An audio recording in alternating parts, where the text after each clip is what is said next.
Assalamualaikum warahmatullahi wabarakatuh. Saya di sini akan menjelaskan tentang 10 kode etik pariwisata dengan 3 teman saya. Stay tune ya.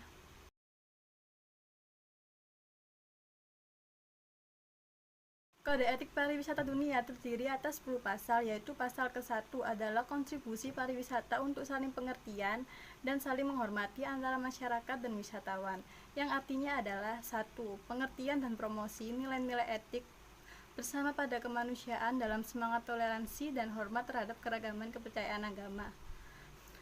Yang kedua adalah kegiatan pariwisata harus dilakukan dalam harmoni sesuai dengan kekhasan dan tradisi daerah, negara tuan rumah, dan dengan menghormati undang-undang, adat, dan kebiasaan negara tersebut.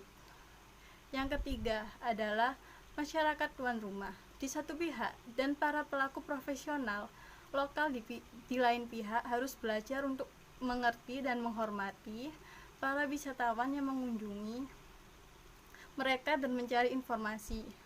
Yang keempat adalah pejabat pemerintah mempunyai tugas melakukan perlindungan terhadap para wisatawan dan pengunjung serta harta benda mereka. Pejabat pemerintah harus memberikan perhatian khusus terhadap keamanan para wisatawan. Pejabat pemerintah harus memberikan kemudahan dalam penyediaan sarana informasi, peringatan-peringatan, dan perlindungan jaminan dan bantuan yang khusus yang berhubungan dengan kebutuhan wisatawan.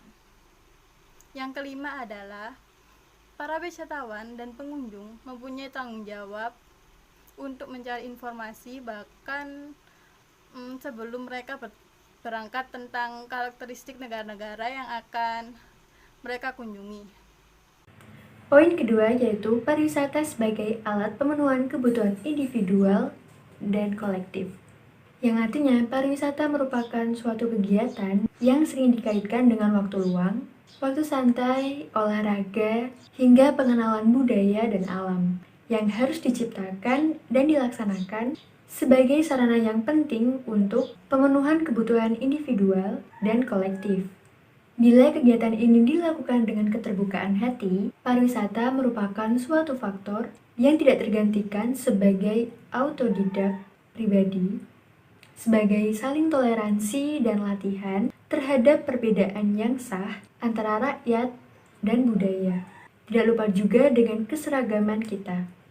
Contohnya, kita dapat mengunjungi tempat wisata, mulai dari wisata alam, wisata budaya, hingga wisata konvensi. Kegiatan ini kita lakukan untuk mengurangi kepenatan yang ada pada diri kita.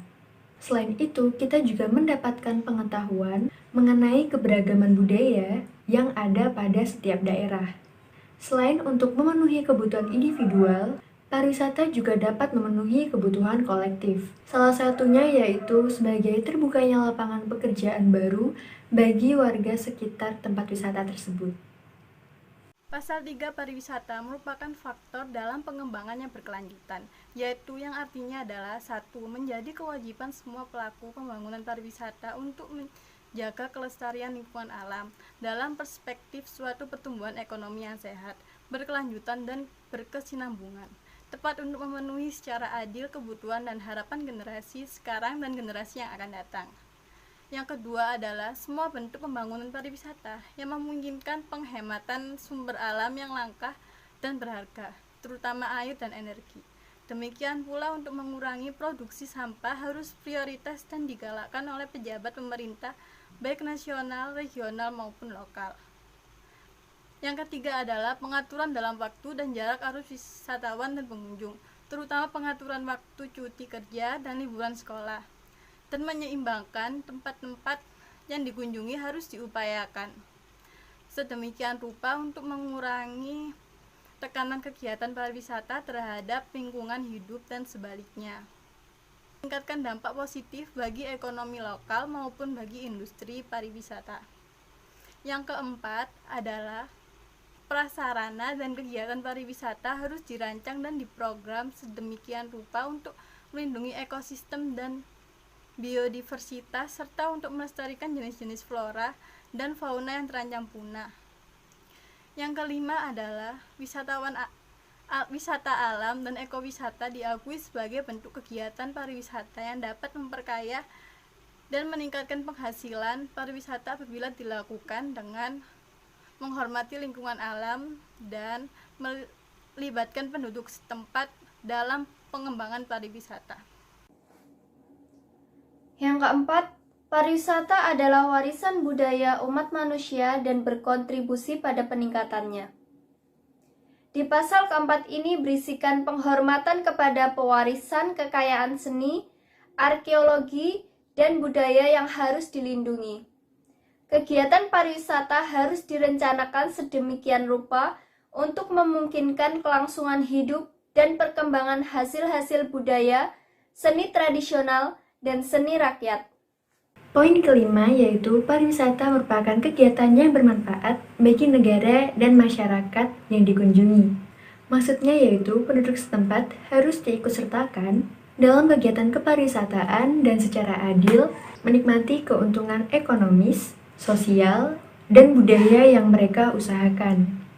Khususnya dalam menciptakan lapangan pekerjaan, baik yang langsung maupun tidak langsung timbul dari pariwisata. Kebijakan pariwisata harus diarahkan sedemikian rupa agar dapat meningkatkan taraf hidup masyarakat setempat di wilayah yang mendapat kunjungan dan dapat memenuhi kebutuhan hidup mereka.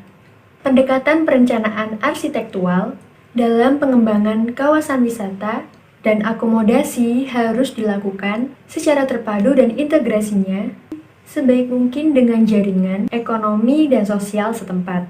Demikian juga dengan kompetensi yang sama, prioritas harus diberikan kepada tenaga kerja lokal. Contohnya, kegiatan pariwisata dapat dijadikan sebagai lapangan pekerjaan baru bagi warga daerah setempat, sehingga menambah pemasukan daerah dan pemerataan daerah dapat terlaksana. Selain itu, dapat juga memberikan peningkatan bagi devisa negara. Karena kunjungan dari wisatawan yang datang dari dalam negeri maupun dari luar negeri. Kewajiban para stakeholder dalam pengembangan pariwisata. Dalam pelaksanaan industri pariwisata, ada yang disebut sebagai pemangku kepentingan atau stakeholder. Mereka adalah pihak yang terlibat langsung dalam kegiatan pariwisata dan mereka memiliki hak serta kewajiban dalam kegiatan pariwisata. Peran stakeholder dalam pembangunan pariwisata bertugas membuat kebijakan dan perencanaan yang sistematis. Sebagai contoh, pemerintah menyediakan dan membangun infrastruktur pendukung kegiatan pariwisata untuk meningkatkan kualitas sumber daya manusia sebagai tenaga kerja di sektor pariwisata dan lain-lain. Yang ketujuh, hak atas pariwisata. Maksud dari pasal ketujuh ini yaitu wisatawan berhak mengenal dan menikmati kekayaan yang ada di bumi ini. Hak universal atas pariwisata harus dilihat sebagai konsekuensi logis dari hak untuk istirahat dan bersenang-senang. Keluarga, pemuda, dan lanjut usia, serta orang berkebutuhan khusus harus diberi kemudahan dalam berwisata. Kebebasan pergerakan wisatawan. Wisatawan memiliki kebebasan untuk berpergian kemanapun yang diinginkan tanpa ada yang membatasi atau biasa disebut freedom of traveling. Namun demikian, seorang wisatawan juga dituntut untuk mematuhi kode etik pariwisata yang berlaku. Kode etik pariwisata dunia merupakan prinsip dasar yang dipakai sebagai acuan untuk pengembangan pariwisata yang mencakup komponen ekonomi, sosial, budaya, dan lingkungan yang berhubungan dengan perjalanan pariwisata. Poin ke-9 yaitu hak-hak pekerja dan pengusaha bagi industri pariwisata. Maksudnya adalah hak-hak mendasar para pekerja yang digaji dan pekerja yang digaji bebas dalam industri pariwisata dan kegiatan lain yang terkait harus mendapat jaminan dengan pengawasan dari pemerintah negara asal maupun pemerintah negara tujuan dengan perhatian khusus sehubungan dengan kendala-kendala tertentu terutama yang berkaitan dengan sifat musiman dari kegiatan mereka, dimensi global industri mereka, dan fleksibilitas yang sering terjadi karena sifat dari pekerjaan mereka. Semua perusahaan dan orang setelah diketahui memenuhi aturan-aturan dan kualifikasi-kualifikasi yang diperlukan berhak diakui untuk mengembangkan suatu kegiatan profesional di bidang pariwisata di bawah perundang-undangan nasional yang berlaku. Pengusaha dan penanam modal, terutama dari kalangan perusahaan kecil dan menengah, berhak mendapatkan kemudahan untuk akses memasuki sektor pariwisata dengan sesedikit mungkin pembatasan hukum dan birokrasi. Contohnya yaitu para pekerja industri pariwisata mempunyai hak untuk memperoleh inisial dan melanjutkan pendidikan yang sesuai.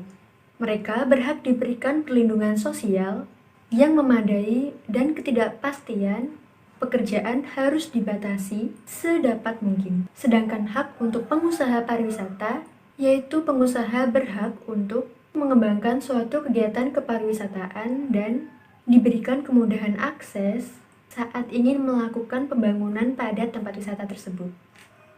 Penerapan prinsip-prinsip kode etik global untuk pariwisata.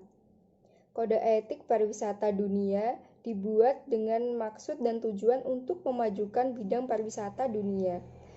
Salah satunya adalah dalam upaya memberikan pelayanan terbaik dan perlindungan kepada setiap wisatawan yang berkunjung di suatu negara. Pada tahun 1999, Majelis Umum WTO mengadopsi Global Code of Ethics for Tourism atau biasa disingkat GCET atau Kode Etik Pariwisata Global sebagai kerangka dasar dari pariwisata yang bertanggung jawab dan berkelanjutan. Cukup sekian penjelasan yang dapat kami sampaikan. Wassalamualaikum warahmatullahi wabarakatuh. Terima kasih.